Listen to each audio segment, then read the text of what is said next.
Sa nakaraan niyang episode, itong si Don Pepe ay nakaligtas sa operasyon subalit siya ay nagkaroon naman ng cardiac arrest. Si Moira at Zoe naman ay ininsist ni Giselle na magkaroon sila ng fingerprints. Dahil hindi naniniwala itong si Giselle na walang kinalaman ang dalawang ito. Sabi naman ni RJ okay lang si Moira pero i-spare na daw ni Giselle itong si Zoe at huwag na isama. Subalit sabi ni Giselle na lahat ay ginagawa ni Zoe para sa kanyang ina. Habang nagdadrive itong si Zoe ay parang nakita niya si Don Pepe na tumawid ng kalsada. Ito ay nakatingin sa kanya kaya nahintakutan itong si Zoe dahil minumulto na siya ni Don Pepe. Minura naman siya ng taong muntik na niyang masagasaan. Napuna naman itong si Lynette na parang alanganin itong si Carlos na magpunta ng Apex kasi ay inilipat na nga doon si Don Pepe nang makarinig sila ng kalabog.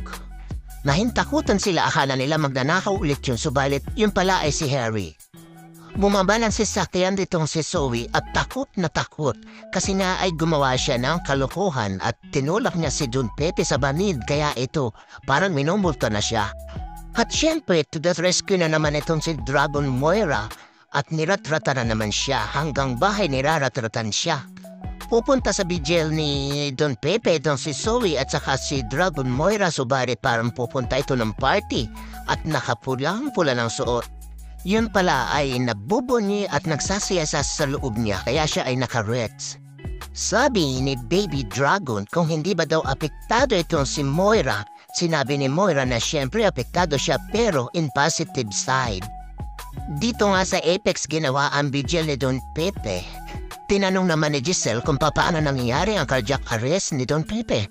Sinabi ni Doc Lindon na ang operasyon ay successful pero nung bumalik sila ay nire-revive na nitong si Doc Carlos. Itong si Don Pepe nagkaroon na ng cardiac arrest. At si Doc Carlos Benitez nga lang ang naroroon at wala sila.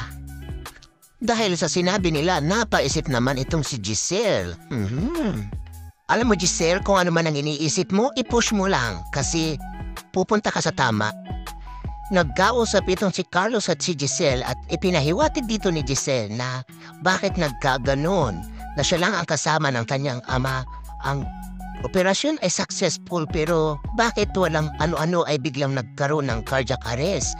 Naramdaman ni Carlos na parang may pagdududa sa kanya itong si Giselle. Pero siyempre hindi siya nagpahalata. Nasabi ni Lynette kay Annalyn na parang medyo ninenervous pa siya para sa kanilang safety dahil nga sa nangyari sa kanya. Nasabi naman ni Annalyn na sana'y magkasama na lang sila at nababantayan ng kanyang ina. Nasabi tuloy ni Annalyn na sana'y magkasama sila at nababantayan ng kanyang ina. Subalit sinabi rin sa kanya ni Lynette na sasabihin niya kay Carlos na ipagawa na ang kwarto doon upang magkasama na silang dalawa. Lynette, don't dream because hindi mangyayari yun.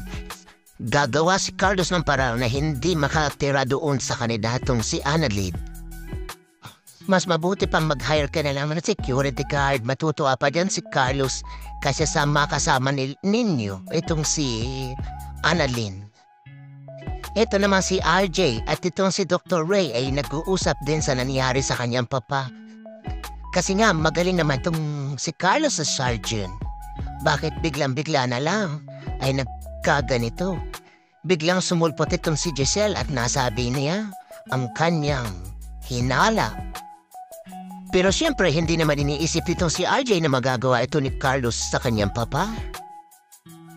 Sinita ni Annalyn bakit itong si Zoe ay nakaitim hindi pa naman patay itong si Don Pepe. Nagalit itong si Zoe pati ba naman daw yung kulay na kanyang pananamit ay sisitahin pa rin itong si Annalyn. At para magkasundo, sinabi na lang ni Annalyn na sige, magsilbi ka na lang sa mga bisita. Sabi ni Zoe, bakit ako? Bakit ako magsisilbi? Sabi ni Annalyn, siyempre mga apo tayo kaya kailangan natin silang pagsilbihan. Para naman may agam-agam itong si Dr. Ray sa hinala ni Giselle tungkol kay Carlos. Nabanggit ni RJ na maaaring meron silang hindi pagkakasundoan ni Carlos at napagbintangan niya pa nga ito na ito ang nanakit sa kanya pero ang gawin yun sa kanyang papa para naman yatag imposible. Dahil nga nakita ng kaibigan ni Zoe na parang naiinis pa siya, ang ginawa niya, iniwanan niya ito.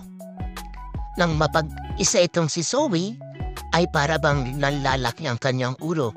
Kasi nga ay tinatawag siya ni Don Pepe, Zoe, Zoe, Zoe. At syempre dahil may ginawang kasalanan itong si Zoe kay Lolo Pepe, ito'y takot na para bang pakiramdam niya ay minumulto na siya ni Don Pepe.